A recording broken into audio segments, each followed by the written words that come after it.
इस वीडियो में हम लोग फॉरडाइस स्पॉट नाम की बीमारी के बारे में बात करेंगे।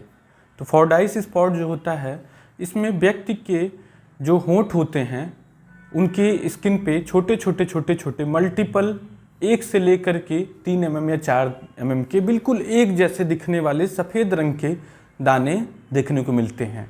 ये जो दाने होते हैं व्यक्ति के होंठ पर काफ़ी लोगों को देखने पे मिल जाता है। गाल का जो अंदर का हिस्सा है, बक्कल म्यूकोसा, वहाँ पर भी देखने को मिल जाता है। और कभी कभी जननांगों पर, पेनिस पे, वल्वा पर, इन पर भी देखने को मिल जाता है। ये जो दाने होते हैं ये कभी कभी कुछ पेशेंट्स में सिग्निफिकेंट कॉस्मेटिक कंसर्न, डिस्ट्रेस पैदा करते हैं, मन को काफ़ी ज़्यादा तकलीफ देते हैं, विशेष करके जब ये दाने होंठ पर हों।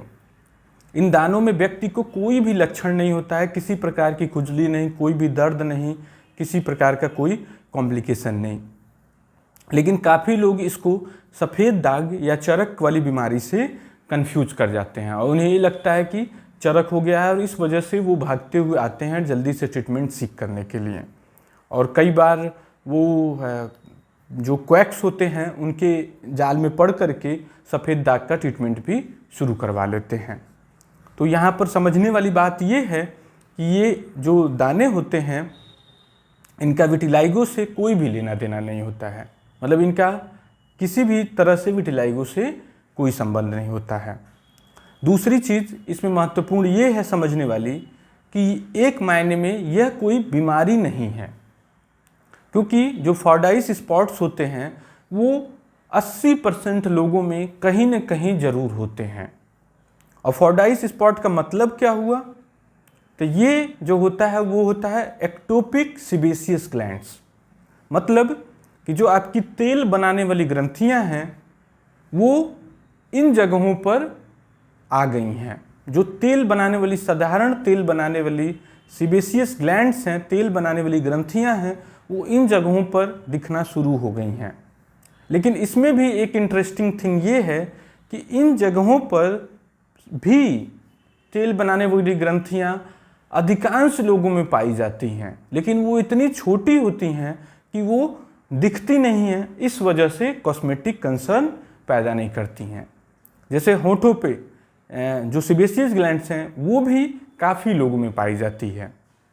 मतलब अधिकांश लोगों में यदि माइक्रोस्कोपिक तरीके से या लेंस के द्वारा एग्जामिन किया जाए तो अधिकांश लोगों में कुछ न कुछ 1, 2, 4 दाने पाए ही जाएंगे। तो इसको सबसे पहले ये समझना है कि एक मायने में ये बीमारी बिल्कुल भी नहीं है, ये जस्ट एक तरह से बॉडी टू बॉडी वेरिएशन है। जैसे किसी में 1 ग्रंथि देखने को मिली, तेल वाली ग्रंथि, किसी में 10, किसी में 50, कुछ मरीजों में विशेष करके गाल वाले हिस्से में 50-100 की संख्या में भी देखने को मिल जाते हैं। इसी तरह होंठ के ऊपर वाले हिस्से में या नीचे वाले हिस्से में भी एक साथ छोटे छोटे 10, 20, 50 भी देखने को मिल जाते हैं। तो उसी तरह समझ सकते हैं कि जैसे स्किन के कलर का वेरिएशन है, जैसे किसी का स्किन बिल्कुल गोरा है, किसी का सांवला है, किसी का डार्क शेड का है, तो बस ऐसे समझें कि इसी तरह से ये जो ग्रंथि हैं, सीबेसियस ग्लैंड्स हैं, इनके भी संख्या में और जगह पे स्किन टू स्किन वेरिएशन है। जैसे किसी के होंठ पर बहुत ही छोटे हैं कि आंख से दिखाई नहीं दे रहा है, तो जब दिखाई नहीं दे रहा है तो किसी तरह का कॉस्मेटिक डिफॉर्मिटी पैदा ही नहीं करेगा। तो जो मैं बार बार जिस चीज़ का जिक्र कर रहा हूँ वो ये चीज़ है कि एक मायने में ये बिल्कुल भी बीमारी नहीं है, और जब बीमारी नहीं है तो फिर उसे ठीक करने की कोई जिम्मेदारी नहीं रह जाती है। मतलब वो आपके ऊपर डिपेंड करता है कि आप उसको स्वीकार करते हैं कि फिर भी आप उसको हटाना चाहते हैं। नेक्स्ट प्रश्न ये उठता है कि इसकी डायग्नोसिस कैसे हो, मतलब कैसे पता चले कि मुझे फॉरडाइस स्पॉट ही है। तो यदि आपको कन्फ्यूज़न लग रहा है, आपके मन में ऐसा डर लग रहा है कि कहीं आपको चरक का ही कन्फ्यूज़न लग रहा है, विटिलाइगो का ही कन्फ्यूज़न लग रहा है, तो उस कंडीशन में आप अपने डॉक्टर से, डर्मेटोलॉजिस्ट से एक बार डिस्कस कर लें। आपके डर्मेटोलॉजिस्ट को इसको डायग्नोज करने में बिल्कुल डिफ़िकल्टी नहीं होगी, क्योंकि ये क्लोजली जब भी ध्यान से देखे जाएंगे तो हल्के से उठे हुए, बहुत थोड़ा सा, कभी कभी तो लेंस का प्रयोग करना पड़ता है, कभी कभी डर्मोस्कोपी का प्रयोग करना पड़ता है, और छोटे छोटे दाने जिनको बिल्कुल ध्यान से देखने पे क्लियरली डिमार्केट हो जाएंगे। ये दाने कई बार बहुत ही पास पास होते हैं, तो इस वजह से डर्मोस्कोपी या लेंस का प्रयोग करना पड़ता है, और ज़रूरत पड़ने पे छोटे सी स्किन लेकर के बायोप्सी के द्वारा भी जांच कर लिया जा सकता है। दूसरी चीज़, जब जननांगों पे पाए जाते हैं तो काफ़ी लोगों के मन में डर बैठ जाता है कि कहीं ये सेक्स रिलेटेड कोई बीमारी मुझे तो नहीं हो गई है। तो फिर से कोई डरने की बात नहीं है, ये नॉर्मल वेरिएशन है। किसी की जननांगों की स्किन बिल्कुल क्लीन होती है, किसी किसी के इस तरह के दाने देखने को मिल जाते हैं, फॉर्डाइस स्पॉट्स। तो उसमें आपका डॉक्टर आपको काउंसिल कर देगा, उस बात को एक्सेप्ट कर लेना है, फिर ये भूल जाना है कि इस तरह की कोई बीमारी भी है। नेक्स्ट प्रश्न ये उठता है कि इसका ट्रीटमेंट कैसे हो, इसका इलाज कैसे हो। तो ये चूँकि ये बीमारी नहीं है तो इसको आप बिल्कुल छोड़ सकते हैं, बिल्कुल निश्चिंत होकर छोड़ सकते हैं कि कोई बीमारी नहीं है, तो उसमें आपको उसके इलाज की भी ज़रूरत नहीं है। फिर भी कई बार ऐसा होता है, ऐसा हम लोग रूटीनली ओपीडी में काउंटर करते हैं कि पेशेंट को सब कुछ समझाया, सारी बात समझाया, फिर भी उसके मन से डर नहीं निकल पाता है। तो ऐसे कंडीशन में फिर हमें इलाज ऑफर करना पड़ता है कॉस्मेटिक अपीयरेंस को ठीक करने के लिए। तो इसके इलाज में जो दवाइयाँ मौजूद हैं वो दवाइयाँ उतनी कारगर नहीं हैं, खाने वाली या लगाने वाली। इस वजह से खाने वाली या लगाने वाली दवाइयाँ बहुत ज़्यादा पॉपुलर नहीं हो पाई हैं।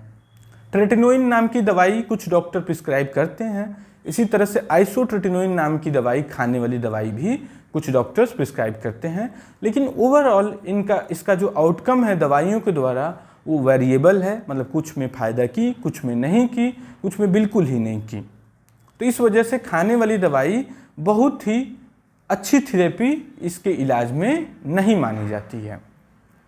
तो नेक्स्ट जो ऑप्शन आता है वो आता है सर्जिकल ऑप्शन, लेज़र का ऑप्शन, या फिर केमिकल्स का उपयोग। TCA नाम का केमिकल, ट्राइक्लोरोएसिटिक एसिड नाम का एक केमिकल होता है जिसको काफ़ी डॉक्टर इसके इलाज में उपयोग में लाते हैं। तो ये जो केमिकल होता है वो थोड़े थोड़े दिनों के गैप पर इसके ऊपर लगा दिया जाता है और ये दाने सूख जाते हैं।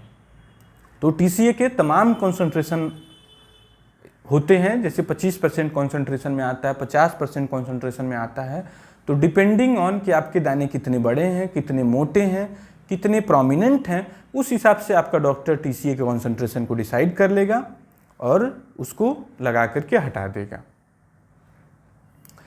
इसी तरह से लेज़र थेरेपी काफ़ी ज़्यादा कारगर है।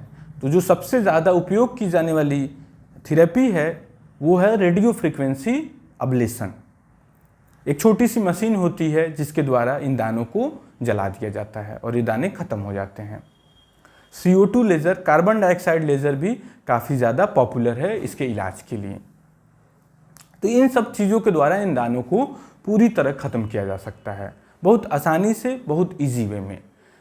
फिर एक जो कॉमन प्रश्न होता है पेशेंट्स का कि ये सब ट्रीटमेंट नहीं कराना है, कोई घरेलू इलाज बताएं।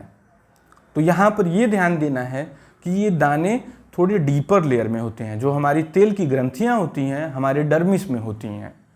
तो जो भी लगाने वाले घरेलू ऑप्शंस हैं वो साधारणतः कारगर नहीं होते हैं और वो आपको स्किन को जला सकते हैं, छिल सकती है स्किन, डैमेज हो सकती है। तो इस बीमारी के लिए घरेलू ऑप्शंस के उपाय के में बिल्कुल भी ना पड़ें। घरेलू इलाज इसमें नुकसान कर सकता है और आपकी बीमारी ठीक भी नहीं होगी, स्किन डैमेज हो जाएगी। तो पहली चीज़ कि ये कोई बीमारी नहीं है, तो इसे छोड़ सकें तो छोड़ दें, इसको बिल्कुल भी न छेड़ें। साधारण स्किन का वेरिएशन है और यदि फिर भी आपको लगता है कि नहीं मुझे इससे निजात पानी ही पानी है, तो अभी के समय में लेज़र और केमिकल ऑप्शंस अवेलेबल हैं जो आपका डॉक्टर ही कर पाएगा। तो आपको अपने डॉक्टर से मिल करके इसका लेज़र इस तरह का ट्रीटमेंट करा लेना है, जो भी ट्रीटमेंट हमने बात की। Thank you.